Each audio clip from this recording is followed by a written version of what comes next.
Hi, and welcome to Chapter 12. We're going to talk about crisis leadership. This is the last chapter we're covering. Bring up the next page. Here we go. All right, so what's a crisis, right? It's a low probability, high impact event, right? Those two things are key. It's a big deal, and they don't come up very often. And by the way, they're unpredictable usually. We may see them coming by a little bit, often very little warning at all, if any. Things like a major fire outbreak, um, safety problem, quality problem, those type of things. Right, so we see in the second bullet here, while a pre-crisis response will not prevent a crisis, we can minimize the impact of it, the losses of it, and those type of things. Right. We need to think about this strategically, which means three different things. We need to use environmental monitoring techniques. We're going to look for trouble. Right, we're not going to hide our head in the sand. We're going to look for trouble. So if we think it's going to happen, we can get out in front of this thing. Just a little bit of warning might be extremely valuable. We're going to integrate crisis management into the strategic management process. So as we plan to do things, crisis management will be part of it. We'll have backup plans. We'll have contingencies, those type of things. And the third bullet, we're going to establish a culture that embraces crisis awareness as a way of life.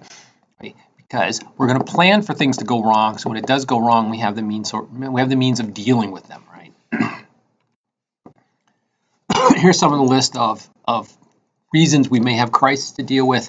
My only comment is there's probably even more than that. There's things that aren't even on the list. I don't know, aliens land in front of the building or something. Who knows, right? But there's certainly just an unlimited number of things that can go wrong. Entropy is everywhere.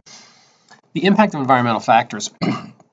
We have these. Our organization has all these environmental factors around it, right? And it certainly allows with the internet and communication and Facebook and Twitter and everything else running around these days, millions of people could criticize and analyze what our response is to a issue. So ExxonMobil was put under a microscope when they had the big problem with the oil spills in the Gulf and those type of things, right? So there's lots of people can look if they choose to. Lots of people can look, and they can do it very, very fast. So we see the second bullet. You may only have minutes to contain a crisis, to put out your first response and show that it is a crisis, that you're on top of this, you got this, and you're responding with all you can. Or it's not a big deal, and here's why.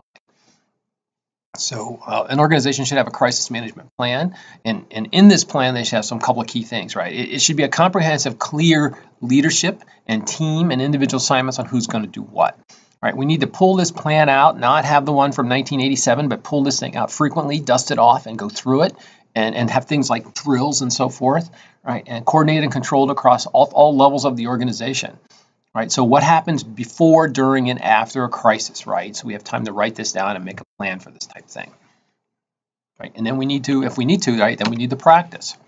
A pre-crisis plan is the best way to mitigate negative consequences of any crisis. The more you can get ready for a different crisis, the better off you are. Even if you're getting ready for the wrong crisis, just the fact that you've gotten ready for a crisis often helps with dealing with a different crisis.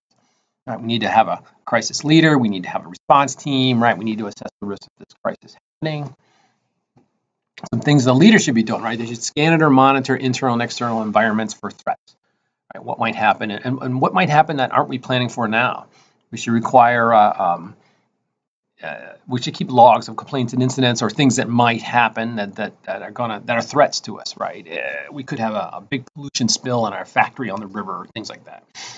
Monitor customer and employer complaints. So again, we're not hiding in the sand. We're paying attention. Our radar is up and sniffing. We're trying to find out trouble before it gets badly. I used to make the analogy, right? I'd rather stamp out 20 little campfires than one big forest fire, right? So let's find the little fires and snuff them out. We got unhappy people. If we've got quality issues, safety issues, that kind of stuff, let's jump on it, right? Because we're going to pay attention. We're always looking. We're always sensitive to that, and we find them. We're going to take care of them as quick as we can before they turn into, rather than ignore them, than have them turn into a terrible problem, and it's too late to fix it. And certainly, the crisis leader will coordinate the activities of the crisis manager.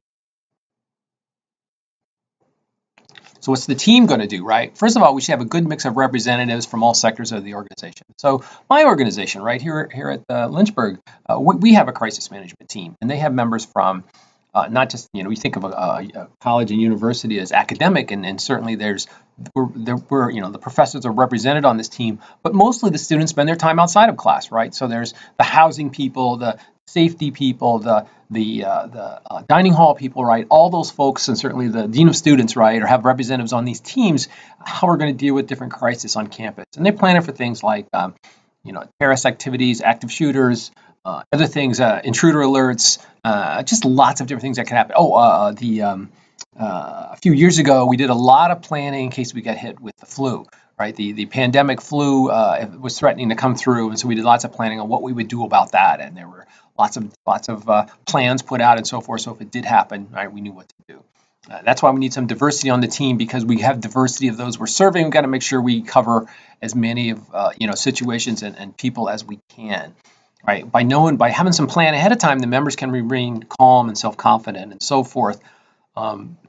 Leaders must develop a comprehensive training program, right? And certainly at the college, we have training on certain things like the first Wednesday of every month, they test the civil alert sirens and PA system and all of that. So if there ever is so we have certain crises we plan for, but we also put a big campus-wide PA system. So if there's an unplanned crisis, we can use the PA and go with the flow, right, and adjust, in the moment, right? Which I think is a really good idea. That was seen as the most maximum flexibility we could get, so we went for it. It cost a little more, but it seemed like the smart move, and I completely agree with that.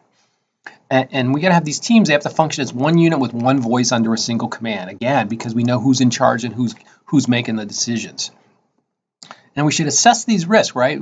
What happens if, right? And that doesn't happen by accident. People have to be assigned to spend the energy to constantly assess risk. What might happen if there's a pandemic flu? What might happen if your organization's out of power for an extended period of time? Ice storms, you name it, right? There's lots and lots of things that could happen. So you go through these what-if scenarios. And it's a big help because often with a little bit of planning ahead of time, right, you can not eliminate the threat or all that, but make life a lot better during the crisis. So we might have a chart, a risk chart. These are all the things that might happen. These are criteria that make it a risk. When we go through this process, we're going to rank them, right? Is it inconvenient, or is it a threat to the lives and health of many? What might we reduce to reduce this strategy? We could have rules in place. We could have resources in place, all that to reduce the risk, right? And then when we do get it, how are we going to work to keep this from happening, right? To reduce the risk, and then we're going to contain it, and then how we're going to manage it when it happens. And then SWOT means that, strengths and weaknesses and opportunities and threats of our organization to make these things, put these different strategies in place. So let's go back to pre-crisis planning, right? So we need to think of some things we should cover, right? And if you ever have to write a crisis management plan, right, there's certainly organizations where you can look up the type of thing in detail. But we need to think of who's in charge, who's on the team, who's responsible for communication to the media.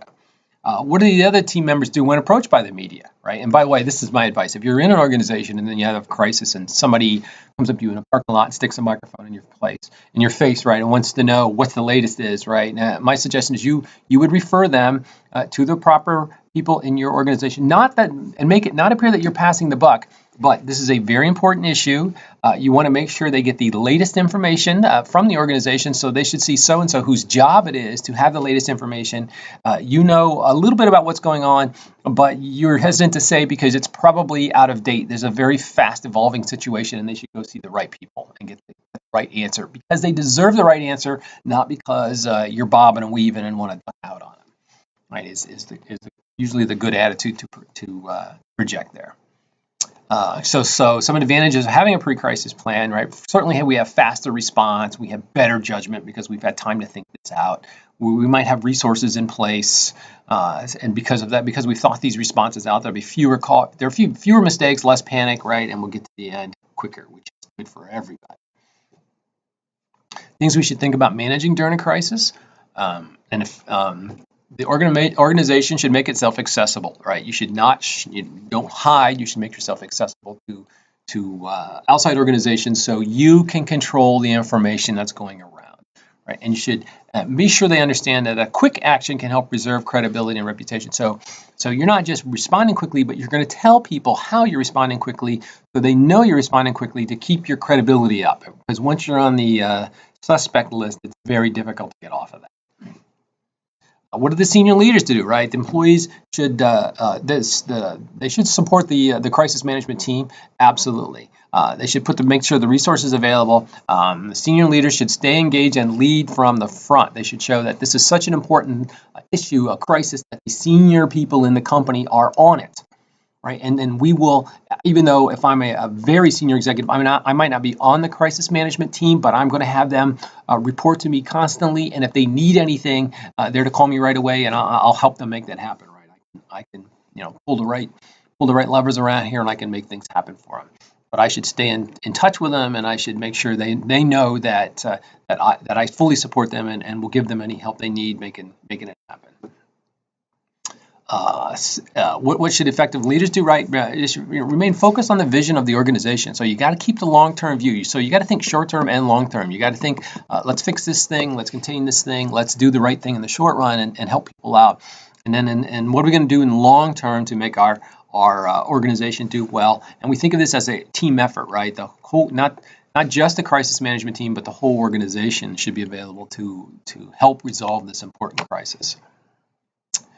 Certainly, the reason we talk about this and make it a special topic in this course is it can make or break an organization. It certainly can make and break leaders, right? So you got to get out in front of these things, and you got to show that you were prepared, or you did the best you could to be prepared, and that you had things in place. And though it may not have been enough, right, you certainly have thought ahead and had some resources available, which is more than many might have done, and so that you're doing the best you can with all you got, basically. And you see the third bullet, generally believe it makes a difference whether the company representative or spokesperson is senior level or not. That's why when it's a big crisis, you have to trot out your big guns to go talk to the camera. Even though it might be the worker bees on the crisis management team telling them what to say, it just lends this credential of importance to the organization. Right? And when you talk to the press and the outsiders, right, be honest and accurate with your information, including, I don't know right now, we're looking into that, we'll get back to you as soon as we know something, right? That's an accurate assessment. You're not, you can't have all the answers in the first 30 seconds, probably. So some short-term benefits that if we have well-informed employees, they can assist us in telling everybody what's going on. So we can use our staff and our employees as a part of our communication system, particularly with the internet. Right? And we're also going to talk to these employees about the incident, right? About what's going on and ask them what might we do. I know as an engineering manager or as a manufacturing manager, I would often, if there's a manufacturing problem, the first person I turn to is the blue-collar person down on the factory floor and say, well, what do you think, right? If we put you in charge, how would you fix this, right? And sometimes they tell you they have no idea, and other times they say, well, if it was me, and then you'd hear this golden answer, right, where all you had to say is, that's an excellent suggestion. That's where we're going. All right, number 19. So the long-term benefit of an effective crisis communications is, right, the organization, you look like you get people's confidence, you get their loyalty, you get their commitment, right? That I remember them, they had a problem, they put everything they could into fixing it. The employees also appreciate it too, and it develops this culture of teamwork. So in the 1980s, there was the thing called the Tylenol poisonings, which was in Chicago, Illinois. Somebody they were taken to the ER. They collapsed at home in their apartment. They were taken to the ER. The ER checked them out, found this person was pumped full of cyanide, and the person died. Okay. And then there was another person that it happened to, and another person. And when I say pumped full of cyanide, I mean apparently there was literally enough cyanide in these people to kill a horse, right? A literal horse, right? Fortunately, I believe it was 6 people, if I remember the numbers right. Fortunately, one of these calls was actually the same EMT, the same emergency medical technician, responded to 2 of these calls, and they remembered an open bottle of extra strength Tylenol on the counter at both of these victims' places.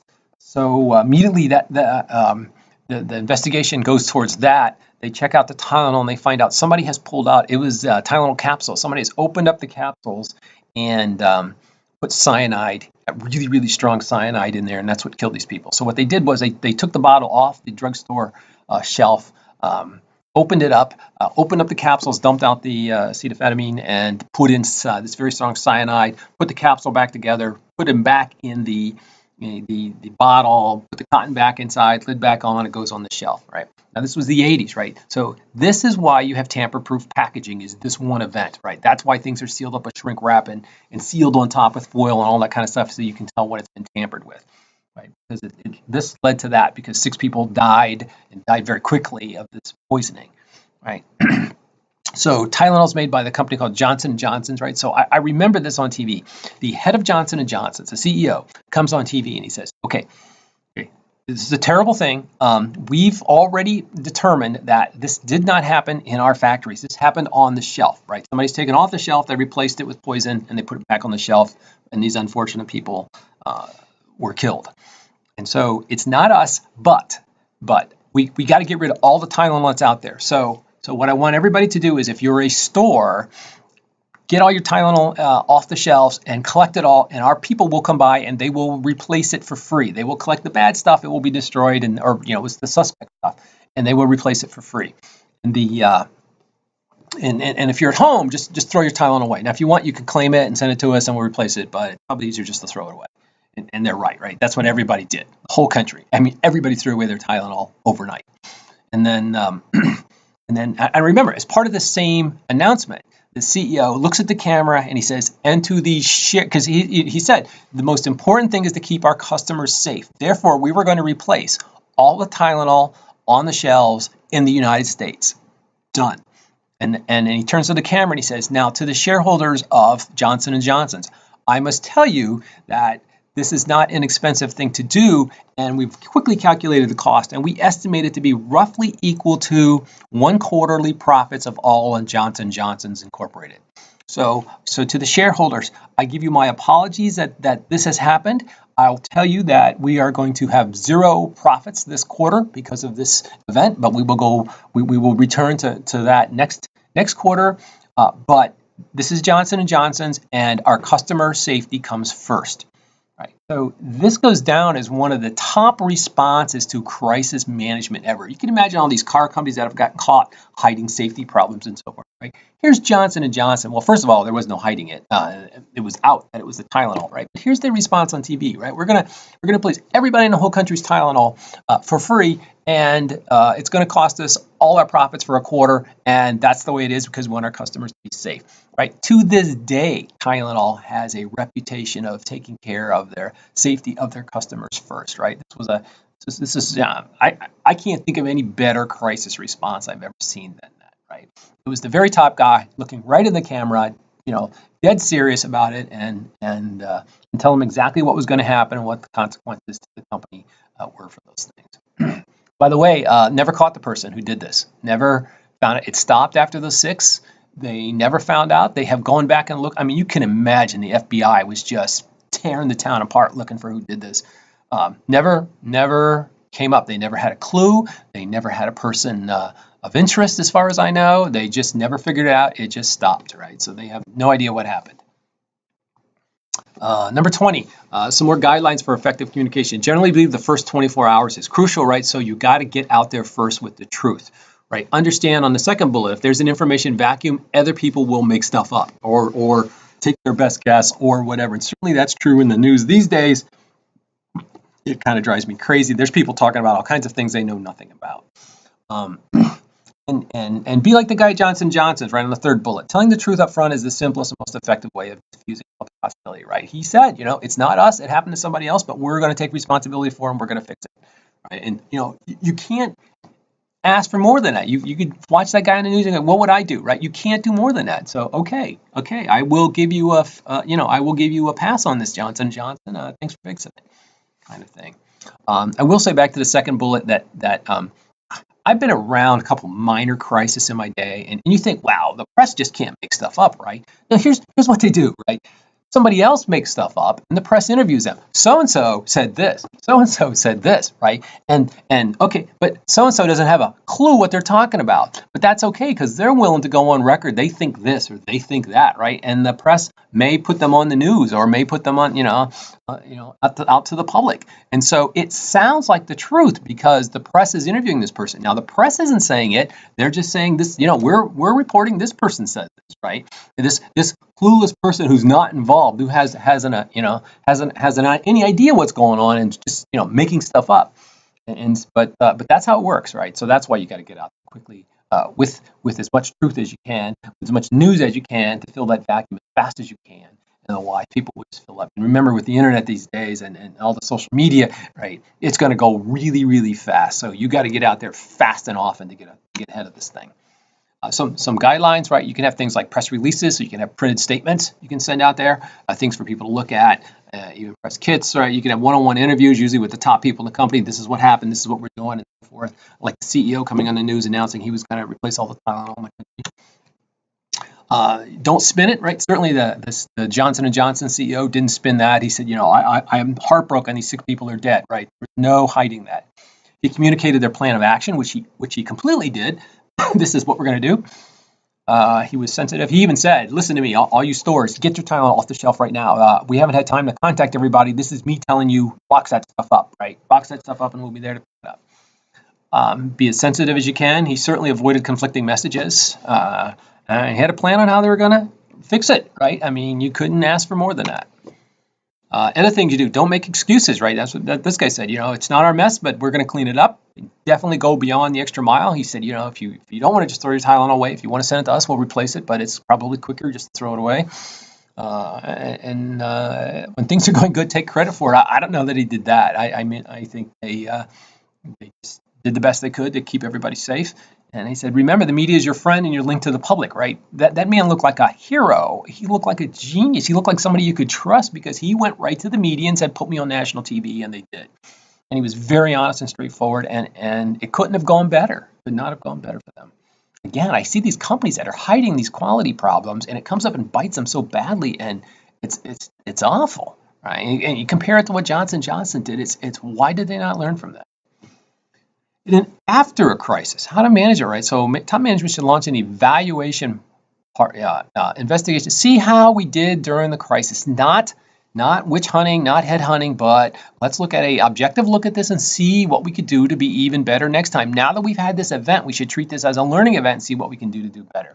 How effective was the team? How effective was the plan?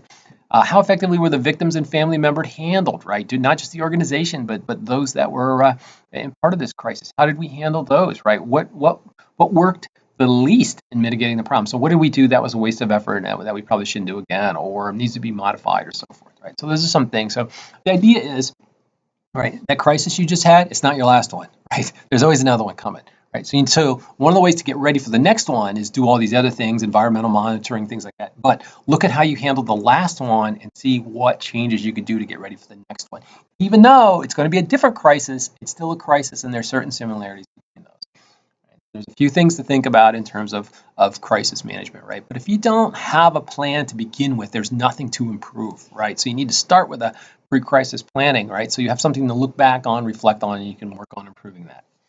All right, those are my comments for crisis management. Hopefully your crises will be okay. You'll have thought it through. You'll have some resources available, and you can handle it okay. And if it doesn't work that time, you'll do better the next time. Or as we used to joke about, your replacement will do a much better job than handling the next one. That's all. All right, so on that happy note, I'll sign off.